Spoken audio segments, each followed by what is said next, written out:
Najlepše v življenju je dajati. To ste že mnogokrat slišali. Dejstvo je, da imamo običajno neke meje ali omejitve. Recimo, da bi vsem brezdomcem dali 1 evro, bi nam kmalu zmanjkalo denarja, ker se ta ciklus ponavlja vsak dan. Ali pomagati nekomu pri kompliciranemu zlomu. Če niste zdravnik, strokovnjak, mu lahko pomagate s klicom na pomoč, ker imamo običajni ljudje za izvesti takšno asistenco premalo znanja. Kolikokrat greste mimo in ignorirate katero od posebnosti, ki jih v človeškem življenju ne manjka? Kaj, če si rečete v sebi, brezdomcu, pojdi delat tako, kot moram jaz? Mogoče se mu lahko je zbolel in se še ni sestavil, ali pa zasluži na ulici več kot vi na svojem delovnem mestu. Vendar on je spustil standarde in normative. Vas bi bilo pa sram. Ste kdaj pomislili na to? Moja osebna izkušnja je, da sem vedno v glavi razvijal neke poslovne ideje in cilje. Redko pa sem se zalotil, da bi razmišljal o sebi ali v življenju nasploh. Tako je posledica v inventuri zadnjih 25 let, da sem ustanovil in pripeljal do uspešnega poslovanja in kasneje prodal novim lastnikom 6 poslov. Splet okoliščin in obisk ogromnega števila ortopedskih klinik po svetu me je vodil do posla, s katerim se zadnjih 10 let ukvarjam. Pomagam ljudem, torej s poslovnim coachingom. Jaz v svojem delu pomagam ljudem, ki so že uspešni, postati še uspešnejši. Posel, kupci, podjetje, standardi, vsem zraste. Mene takšni rezultati zelo motivirajo. Uživam v trenutku, ko iz človeka ali skupine ljudi v podjetju izvlečem nekaj več, v kar niti sami niso bili prepričani, da lahko naredijo. To je radost življenja. Samo vzporedno se pojavi tudi kakšna žrtev, kadar je fokus zelo skoncentriran. Jaz recimo sem pozabil misliti nase. Vedno kreiram uspešne ljudi, tudi medijsko bolj znane. Vedno so moji cilji rezultat mojega klienta. No kaj pa jaz?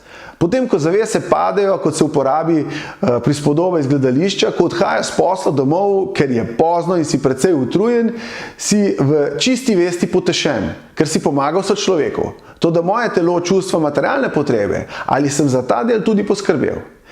Ja, če bi zaračunal vse atome energije in predanosti v delu, to, da tega nihče ne bi plačal, se mi odvija ugibanje v moji glavi. Opaziš, da če bi le to stanje prevedel čisto v poslovni svet, bi bilo približno takole: delaš in imaš promet, profita pa ni, zato živiš od amortizacije. Verjetno bi posel takoj ustavil in se vprašal, kako naprej. Tako sem ugotovil, da za nekatere stvari imam preveč pomanjkljivosti. Prva in najtežja se je z njo sprijazniti je čas. Čas je silno omejen, zato se sam odločiš, kako ga boš porabil. Naprimer, čas, ki bi ga moral porabiti za druženje, spoznavanje in vzgojo mojih otrok, je šel kot pomoč k nekemu prepotentnemu poslovnežu, ki mu sicer ne gre slabo, ampak je lakomen po več.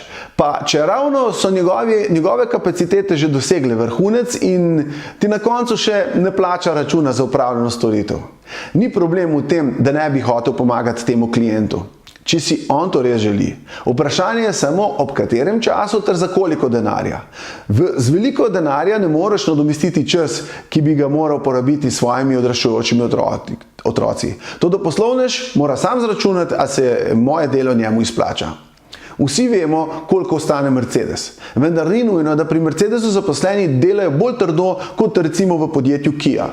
Mogoče je prej obratno, samo pri Mercedesu se toliko cenijo in so tudi izdelali blagovno znamko, za katero vsi vemo, da si njihov avto ne more privoščiti čisto vsak. Koliko pa vi cenite sebe? Kaj ste naredili, da bi se cenili? Kaj ste storili v smeri, da bi vas drugi cenili? Kakšna je dodana vrednost vašega dela za vašega kupca? Zakaj to delate? Kaj pa sploh delate? Potem, ko si odgovorite na teh 6 vprašanj, ste že namenili nekaj časa za razmišljanje o sebi, kar je bilo včasih zame totalno nemogoče. Zdaj sem se naučil in tudi drugim pomagam razdeliti teh 86.401 sekundo, ki se obrne v enem dnevu, tako, da bi se zadovoljstvo raztezalo na vse delčke našega življenja. Če vas zanima še več o teh spremembah na bolje, nam sledite, lajkajte, subscribajte in se srečamo. Čau!